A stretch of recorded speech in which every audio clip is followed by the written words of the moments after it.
Hello મિત્રો, નમસ્કાર, જય Hind, Vande Mataram. Job government information ચેનલમાં સ્પર્ધાત્મક પરીક્ષાની તૈયારી કરતા તમામ વિદ્યાર્થી મિત્રોનું સ્વાગત છે। મિત્રો, ગુજરાત પબ્લિક સર્વિસ કમિશન દ્વારા એક મહત્વપૂર્ણ અપડેટ આવેલી છે। જાહેરાત નંબર 71/2024-25 સંબંધી મહત્વપૂર્ણ સૂચના આવેલી છે। વંચાણે લીધી મિત્રો, આયોગની તારીખ 26/5/2025 ની અરજી ચકાસણીને પાત્ર ઉમેદવારોની યાદી સંબંધિત નોટિસ આવેલી છે।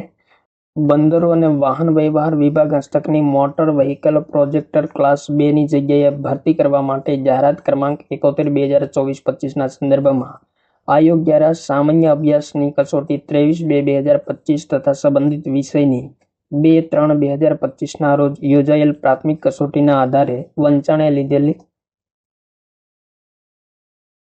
યાદીથી અરજી ચકાસણીને પાત્ર કુલ 30 ઉમેદવારોના બેઠક નંબરોની યાદી પ્રસિદ્ધ કરવામાં આવેલ હતી।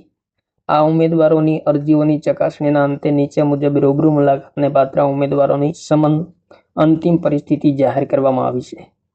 તો મિત્રો, પ્રાથમિક કસોટી તથા અરજીઓની ચકાસણીના અંતે રૂબરૂ મુલાકાતને પાત્ર ઉમેદવારોના બેઠક નંબર અહીં આપેલા છે।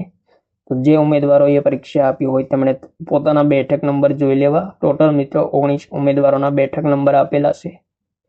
ત્યારબાદ જાહેરાતની જોગવાઈઓ પરિપૂર્ણ કરતા ન હોય અને રૂબરૂ મુલાકાતને પાત્ર નહીં હોય તેવા ઉમેદવારોની રોલ નંબર આપેલા છે, જેવા 11 ઉમેદવારો છે। ગુજરાત જાહેર સેવા આયોગ દ્વારા 19/8/2025 ના રોજ આવેલી એક મહત્વપૂર્ણ નોટિસ હતી।